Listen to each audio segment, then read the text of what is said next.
क्या आपको कभी ऐसा लगा है कि आपके रिश्ते में कुछ तो गड़बड़ है?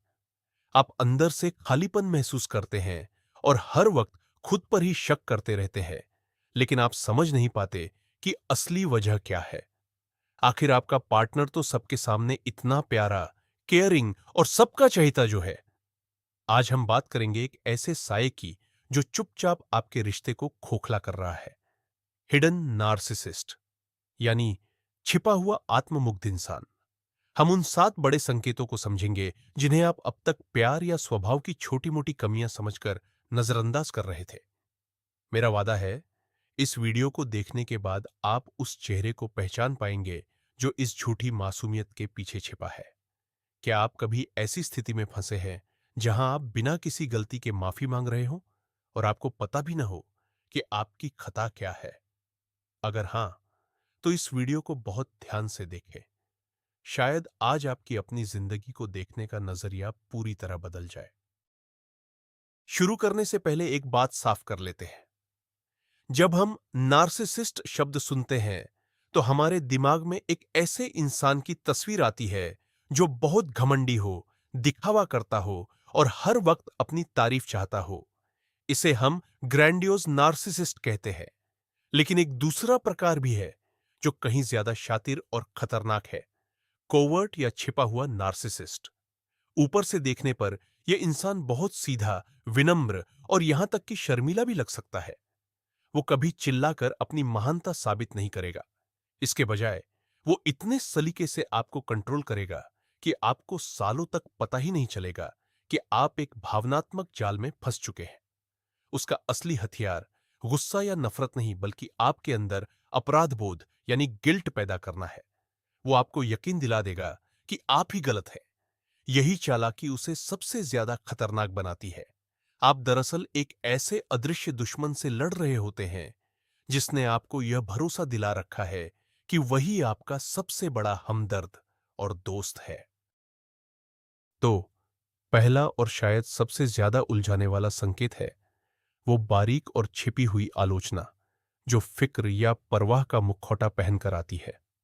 आपको कुछ ऐसी बातें सुनने को मिलेंगी जैसे, देखो, मैं ये इसलिए कह रही हूं क्योंकि मैं तुम्हें प्यार करती हूं, पर यह ड्रेस तुम पर कुछ खास नहीं लग रही, इसमें तुम थोड़े मोटे लग रहे हो। या फिर, अच्छी बात है कि तुम कोशिश करना चाहते हो, पर क्या तुम्हें यकीन है कि तुम में इतनी हिम्मत है? मैं तो बस तुम्हारी चिंता कर रही हूं। पहली नजर में यह सब बड़ी हमदर्दी जैसा लगता है। ऐसा लगता है जैसे सामने वाला आपकी साख और आपकी मानसिक शांति के लिए परेशान है। वो तो बस आपका भला चाहता है। लेकिन असल में यही दिखावा एक हिडन नार्सिसिस्ट की सबसे बड़ी चाल है। वो आपको सीधे तौर पर नीचा नहीं दिखाता, बल्कि आपके मन में खुद को लेकर शक के छोटे छोटे बीज बो देता है।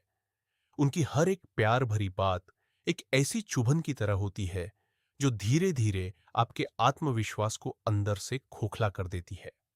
और सबसे डरावनी बात यह है कि आप उन पर खुलकर गुस्सा भी नहीं कर पाते, क्योंकि जाहिर तौर पर तो वो सिर्फ आपकी मदद करना चाहते थे। आइए इसे थोड़ी डीछा गहराई से समझते हैं। इस दिखावटी परवाह का असली मकसद आपको बेहतर बनाना नहीं, बल्कि आप पर नियंत्रण पाना है। आपको लगातार यह एहसास दिलाकर कि आप में कोई कमी है। एक हिडन नार्सिसिस्ट आपको अपनी राय का गुलाम बना लेता है। आप सोचने लगते हैं, वह मुझे मुझसे बेहतर जानते हैं, वह मेरी कमियां इसलिए बताते हैं ताकि मैं खुद को सुधार सकूं। आप हर छोटी बड़ी बात के लिए उनसे सलाह लेने लगते हैं। क्या पहने, क्या कहें, यहां तक कि कहां नौकरी करें। धीरे धीरे आपकी अपनी पहचान धुंधली पड़ी दिखने लगती है और उसकी जगह उनकी सोच ले लेती है। आप अपनी ही इच्छाओं और अपनी अंतरात्मा की आवाज से दूर हो जाते हैं। कल्पना कीजिए कि आप एक खूबसूरत फूल हैं और वह एक ऐसा माली है जो हर दिन कहता है, तुम्हारी पंखुद्दियां उतनी चमकदार नहीं हैं, चलो इन्हें थोड़ा काट देता हूं। तुम्हारा तना टेढ़ा है, इसे सीधा कर देता हूं। अंत में उस असली फूल का वजूद ही खत्म हो जाता है और बचता है सिर्फ वो रूप जो उस माली की सुविधा के हिसाब से सही हो। असली परवाह और इस चालाकी के बीच का फर्क कैसे पहचानें? इसका जवाब इस बात में छिपा है कि बातचीत के बाद आप कैसा महसूस करते हैं। सच्ची परवाह आपको सुकून, सहारा और खुद पर भरोसा देती है। भले ही कोई आपकी गलती बताए, फिर भी आपको ऐसा महसूस होगा कि वे आपको अपना रहे हैं और आप पर यकीन रखते हैं। लेकिन एक छिपे हुए नार्सिसिस्ट, आत्ममुग्ध इंसान से बात करने के बाद आप हमेशा पहले से थोड़ा बुरा महसूस करने लगते हैं। एक हल्की सी घबराहट, खुद पर शक और यह एहसास होने लगता है कि आप शायद उतने अच्छे नहीं हैं। आपकी एनर्जी गिरने लगती है। किसी खास उपलब्धि या नई खरीदारी की खुशी उनके उस तथाकथित समझदारी भरे कमेंट के नीचे दबकर फीकी पड़ जाती है। अपने इस एहसास पर भरोसा करें। आपका शरीर और आपकी अंतरात्मा सबसे बड़े लाई डिटेक्टर है।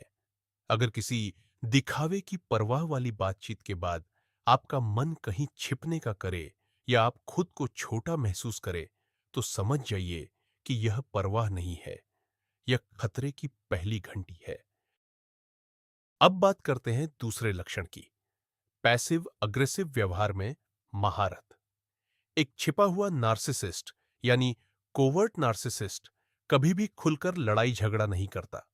शोर मचाना या चिल्लाना उनके स्टाइल में नहीं है, क्योंकि उन्हें दुनिया के सामने एक शांत और समझदार इंसान की छवि बनाए रखनी होती है। उनका असली हथियार है खामोशी, इशारे और काम में अड़ंगा डालना। उदाहरण के लिए, मान लीजिए आपने किसी बात पर सहमति बनाई और वो गलती से उसे भूल गए, या आपने उनसे कोई सीधा सवाल किया और जवाब में आपको सिर्फ सन्नाटा मिला। ऐसा करके वो आपको अपराधी जैसा महसूस कराते हैं और आप बस यही सोचते रह जाते हैं कि आखिर आपसे क्या गलती हुई है। इसे मशहूर साइलेंट ट्रीटमेंट या खामोशी की सजा कहा जाता है। वे घंटों या कई दिनों तक मुंह फुलाकर बैठ सकते हैं। जब आप उनसे पूछेंगे कि क्या बात है, तो वे बस इतना कहेंगे, सब ठीक है। लेकिन उनके हाव भाव साफ बता रहे होते हैं कि असल में कुछ भी ठीक नहीं है। इस तरह के व्यवहार का असली मकसद आपको सजा देना होता है, वो भी खुद पर कोई इल्जाम लिए बिना। सामने वाला आपको तकलीफ तो पहुंचाता है, लेकिन दुनिया की नजरों में खुद को हमेशा बेकसूर ही बनाए रखता है।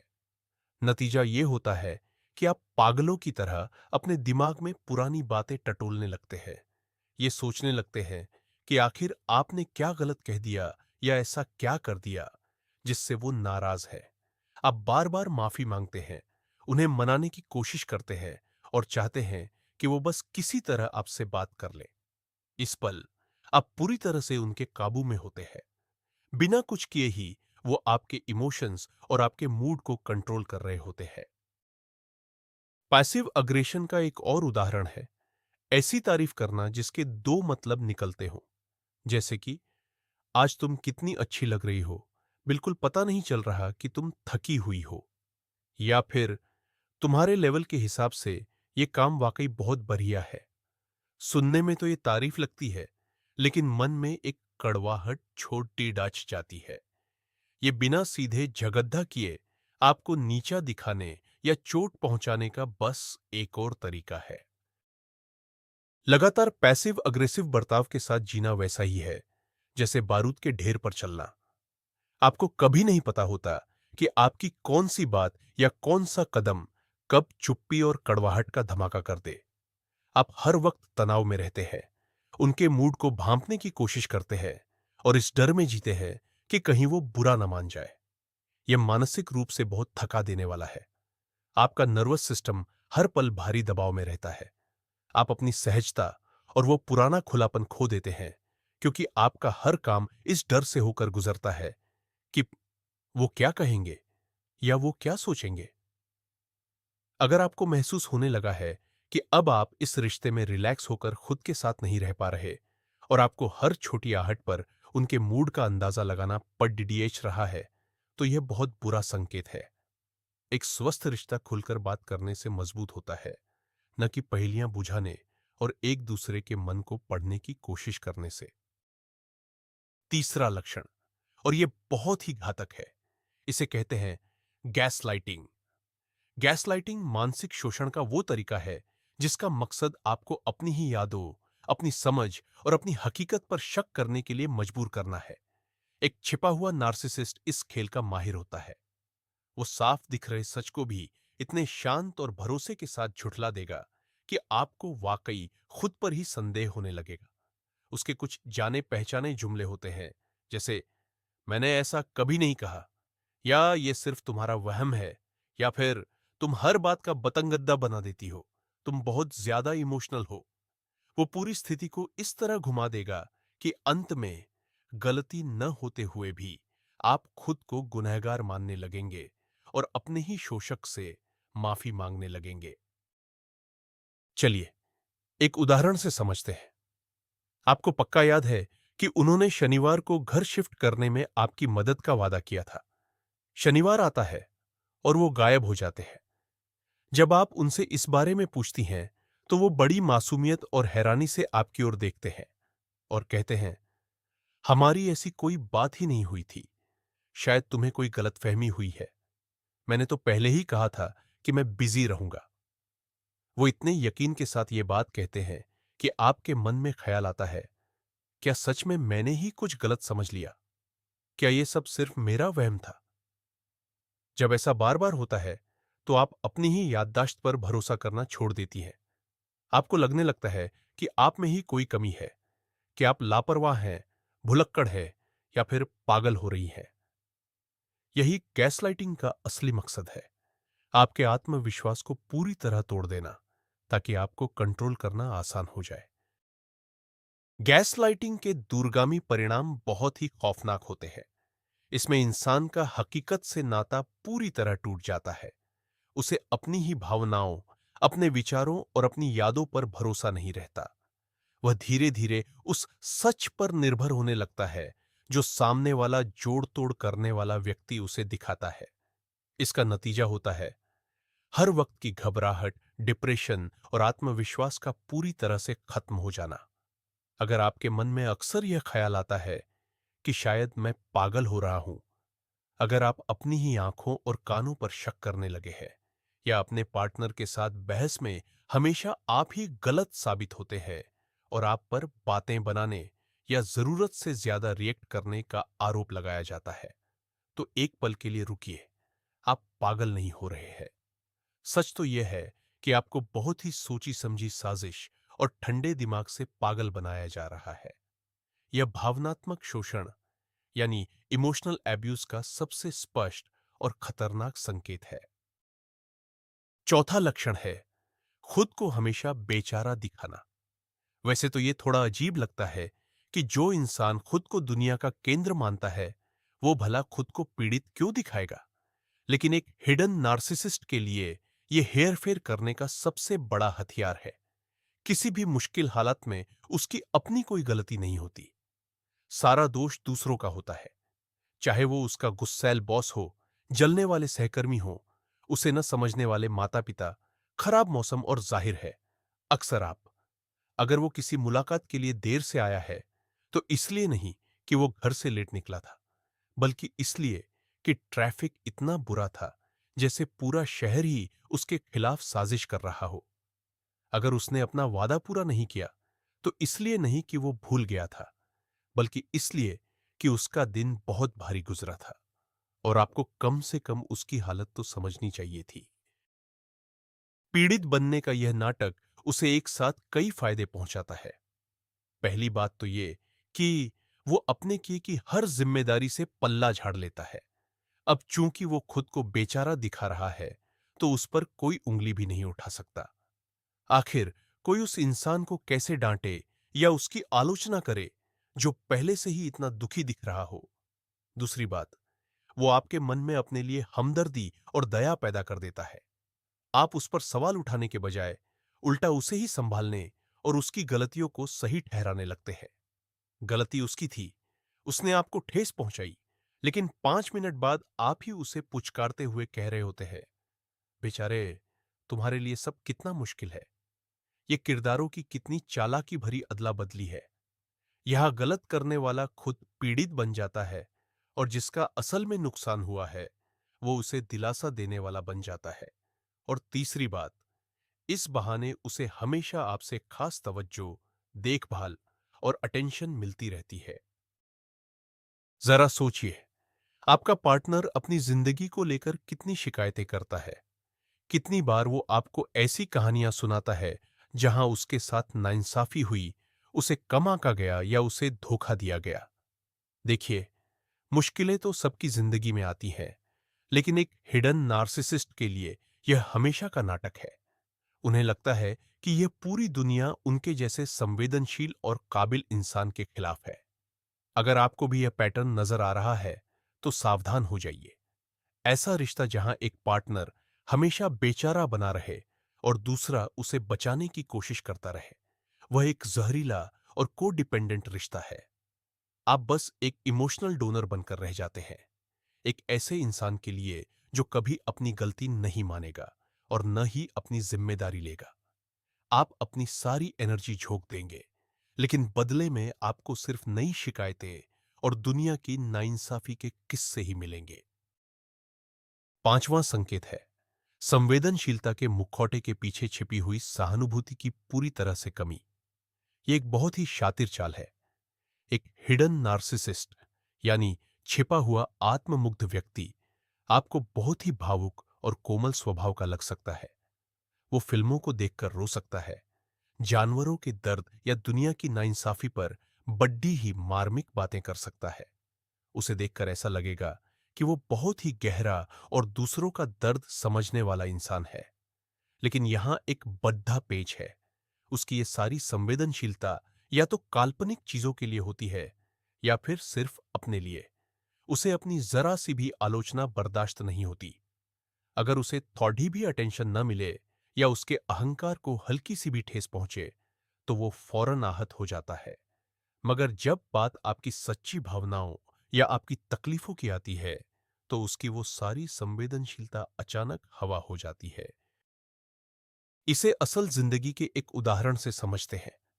मान लीजिए, ऑफिस में आपका दिन बहुत ही बुरा बीता। बॉस ने बिना किसी बात के आपको खूब खरी खोटी सुनाई और आप अपनी तकलीफ बांटने के लिए रोते हुए घर पहुंचे। अब सोचिए, एक हिडन नार्सिसिस्ट यानी छद्म आत्ममुग्ध व्यक्ति यहां क्या करेगा? वह आपको गले लगाने या आपकी बात सुनने के बजाय तुरंत बात को अपनी तरफ घुमा देगा। वह कहेगा, अरे, मेरा दिन तो तुमसे भी कहीं ज्यादा बुरा था। या फिर आपकी भावनाओं को छोटा दिखाते हुए कहेगा, इतनी छोटी सी बात पर भला कोई रोता है। और तो और, वह उल्टा आप ही को दोषी ठहरा सकता है कि यह सब तुम्हारी ही गलती है, तुम्हें ऐसा करना ही नहीं चाहिए था। वह आपकी भावनाओं से कभी गहराई से जुड़ ही नहीं सकता, क्योंकि उसकी दुनिया सिर्फ उसकी अपनी ही फीलिंग्स के इर्द गिर्द घूमती है। उसके लिए आपका दुख सिर्फ एक बैकग्राउंड शोर की तरह है, या फिर एक ऐसी अड़चन जो सबका ध्यान उससे हटाकर आपकी तरफ खींच लेती है। आप इस झूठी संवेदनशीलता को कैसे पहचान सकते हैं? इसके लिए एक छोटा सा टेस्ट करके देखें। अगली बार जब आपको सच्चे इमोशनल सपोर्ट की जरूरत हो, तो अपने पार्टनर के रिएक्शन पर गौर करें। क्या वे वाकई आपको समझने और दिलासा देने की कोशिश कर रहे हैं, या फिर वे तुरंत बोर होने लगते हैं, उबासी लेते हैं या अपना फोन देखने लगते हैं, या इससे भी बुरा, वे अपनी ही परेशानियां गिनाने लगते हैं, जो उनके हिसाब से आपकी तकलीफों से कहीं ज्यादा बड़ी होती है। असली सहानुभूति का मतलब है कुछ पल के लिए खुद को भूलकर पूरी तरह दूसरे इंसान पर ध्यान देना। एक नार्सिसिस्ट में यह काबिलियत नहीं होती। उनकी यह दिखावटी संवेदनशीलता सिर्फ अटेंशन पाने और खुद पर तरस खिलवाने का एक जरिया है। इस मुखौटे के धोखे में ना आए। आपकी सच्ची भावनाओं के प्रति उनकी यह बेरुखी एक बहुत बड़ा रेड फ्लैग है। छठी निशानी है आपकी कामयाबियों को बहुत ही बारीकी और सलीके से छोटा दिखाना। एक हिडन नार्सिसिस्ट कभी बर्दाश्त नहीं कर पाता कि लोग आपकी तारीफ करें या आप चर्चा का केंद्र बने। आपकी सफलता, आपकी खुशी और आपका टैलेंट, ये सब उसके नाजुक अहंकार के लिए एक खतरा है। इसलिए वो आपकी जीत की अहमियत को कम करने की हर मुमकिन कोशिश करेगा। लेकिन वो ये सब सीधे तौर पर नहीं करेगा। वो ये नहीं कहेगा कि तुम्हारी उपलब्धि बेकार है, बल्कि वो बहुत चालाकी भरे रास्ते चुनेगा। मिसाल के तौर पर, आप बड्ढे जोश के साथ उसे बताते हैं कि ऑफिस में आपका प्रमोशन हो गया है, इस पर खुश होने के बजाय वो फीके अंदाज में कहेगा, चलो, मुबारक हो, पर अब तो शायद तुम घर और भी देर से आया करोगे। या फिर पूछेगा, वैसे क्या सैलरी में वाकई कोई बड्डी बढ़ोतरी हुई है? वो तुरंत आपकी खुशी में कोई ना कोई कमी ढूंढ निकालेगा, ताकि आपकी जीत का मजा किरकिरा हो जाए। नीचा दिखाने का असली मकसद आपकी खुशी छीनना और आपको यह महसूस कराना है कि आपकी उपलब्धियां कोई मायने नहीं रखती। यह रिश्तों में अपना कंट्रोल और दबदबा बनाए रखने का एक तरीका है। अगर आप कामयाब और कॉन्फिडेंट हैं, तो आप उन पर कम निर्भर रहेंगे, और एक नार्सिसिस्ट के लिए यह बात बर्दाश्त के बाहर है। वह जानबूझकर आपकी किसी बड़ी कामयाबी पर आपको बधाई देना भूल सकता है, या फिर आपकी तुलना किसी और की उपलब्धि से करके उसे छोटा दिखा सकता है। हाँ, ठीक है, तुमने अच्छा किया, लेकिन शर्मा जी के बेटे को देखो, वो तो 25 की उम्र में ही मैनेजर बन गया था। वह हर मुमकिन तरीके से आपके उत्साह को खत्म करने और आपको अपनी परछाई में वापस धकेलने की कोशिश करता है। ऐसी बधाई मिलने के बाद आप खुद को गौरवान्वित महसूस करने के बजाय अंदर से बिल्कुल खाली और थका हुआ महसूस करते हैं। यह तिरस्कार सिर्फ आपकी बड़ी कामयाबियों तक सीमित नहीं रहता, बल्कि आपकी छोटी-छोटी खुशियों में भी दिखने लगता है। आपका नया शौक, आपका सेंस ऑफ ह्यूमर, आपके दोस्त या फिर संगीत में आपकी पसंद, वे किसी भी चीज को निशाना बना सकते हैं। वे लगातार ऐसे तंज कसते रहेंगे जो धीरे धीरे आपके आत्मविश्वास को और आपकी पसंद की अहमियत को खत्म कर देंगे। अगर आप अपनी खुशियां अपने पार्टनर से साझा करना बंद कर चुके हैं, क्योंकि आप पहले से ही जानते हैं कि वे उसे किसी गुब्बारे की तरह फोड़ देंगे, तो यह एक बहुत ही गंभीर संकेत है। एक स्वस्थ रिश्ते में पार्टनर्स एक दूसरे की सफलता पर दिल से खुश होते हैं। वे एक दूसरे की सबसे बड़ी ताकत होते हैं। लेकिन एक छिपे हुए नार्सिसिस्ट के साथ आप हमेशा एक ऐसे अदृश्य प्रतिद्वंद्वी के खिलाफ खेल रहे होते हैं जो आपको कभी जीतने नहीं देगा। और आखिर में, सातवां और आखिरी संकेत यह है आप में लगातार एहसान और अपराध बोध की भावना पैदा करना। एक हिडन नार्सिसिस्ट को ऐसे एहसान करना बहुत पसंद होता है जो आपने कभी मांगे ही नहीं। वह आपको कोई महंगा तोहफा दे सकता है और फिर बार बार उसकी याद दिलाता रहेगा। वह किसी काम में आपकी मदद करेगा और फिर किसी भी विवाद या बहस में उसे आपके खिलाफ एक दबाव की तरह इस्तेमाल करेगा। उसका सबसे पसंदीदा जुमला होता है, इतना सब कुछ करने के बाद भी जो मैंने तुम्हारे लिए किया। यह जुमला उस पिंजरे की चाबी है जिसमें वह आपको कैद कर देता है।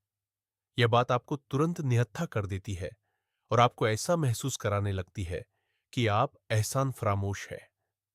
भला आप उस इंसान पर गुस्सा कैसे कर सकते हैं जो आपके लिए इतना कुछ करता है? आप उसे किसी चीज के लिए मना कैसे कर सकते हैं? यह दिखावे की दरियादिली और कुछ नहीं, बल्कि भविष्य में आपको अपने काबू में रखने का एक निवेश है। वह असल में आपकी वफादारी और आपकी चुप्पी को खरीद रहा है। आप एक ऐसे जाल में फंस जाते हैं जहां एक तरफ आपको महसूस होता है कि इस रिश्ते में कुछ तो गलत है, लेकिन दूसरी तरफ आप एहसान और अपराधबोध के बोझ तले दबे होते हैं। आप सोचने लगते हैं, मैं उसे छोड़कर कैसे जा सकती हूं? उसने मेरे लिए इतना कुछ किया है, वह मुझसे इतना प्यार जो करता है। यह चालाकी बहुत असरदार होती है, क्योंकि यह इंसान की सबसे बुनियादी भावनाओं, कृतज्ञता और ईमानदारी पर चोट करती है। लेकिन यह समझना बहुत जरूरी है कि सच्ची दया और मदद हमेशा निस्वार्थ होती है। वे कभी अपना हिसाब नहीं मांगते। अगर आपके पार्टनर का हर अच्छा काम बाद में आपके ही खिलाफ इस्तेमाल किया जाए, तो वह अच्छाई नहीं है। यह सिर्फ इमोशनल ब्लैकमेल है और आपको अपनी उंगलियों पर नचाने का एक और तरीका है। तो ये थे एक छिपे हुए नार्सिसिस्ट यानी कोवर्ट नार्सिसिस्ट के 7 लक्षण। देखभाल के बहाने की जाने वाली बारीक आलोचना, पैसिव अग्रेसिव व्यवहार, गैसलाइटिंग, हमेशा खुद को पीड़ित दिखाना, सहानुभूति की कमी, आपकी अहमियत कम करना और आप में बेवजह आसान का बोझ पैदा करना। यहां यह समझना बहुत जरूरी है कि बात एक दो मामूली घटनाओं की नहीं है। यह उनके व्यवहार का एक पूरा पैटर्न है जो बार बार दोहराया जाता है और धीरे धीरे आपकी शख्सियत को अंदर से खत्म करने लगता है। इस पूरे वीडियो का सबसे अहम सबक यही है कि आप अपनी भावनाओं पर भरोसा करना सीखें। अगर किसी इंसान के साथ रहने से आपको हमेशा बेचैनी होती है, आप खुद को थका हुआ, दोषी या असुरक्षित महसूस करते हैं, भले ही आपके पास इसकी कोई ठोस वजह न हो, तो अपनी अंतरात्मा की आवाज को अनसुना न करें। वो आपसे झूठ नहीं बोलती। एक छिपे हुए नार्सिसिस्ट को पहचान लेना ही खुद को संभालने और अपनी खोई हुई पहचान वापस पाने की दिशा में पहला और सबसे बड़ा कदम है। वीडियो को अंत तक देखने के लिए आपका बहुत शुक्रिया। अगर यह जानकारी आपको काम की लगी, तो इसे लाइक जरूर करें और चैनल को सब्सक्राइब करना न भूलें, ताकि आप आने वाले वीडियो मिस न करें। अब मेरा आपसे एक सवाल है, क्या आपने कभी किसी के साथ ऐसा अनुभव किया है? इन 7 लक्षणों में से कौन सा लक्षण आपको सबसे ज्यादा जाना पहचाना लगा? अपनी कहानी कमेंट्स में जरूर साझा करें। आपका अनुभव किसी ऐसे इंसान की मदद कर सकता है जो इस वक्त शायद खुद पर शक कर रहा हो।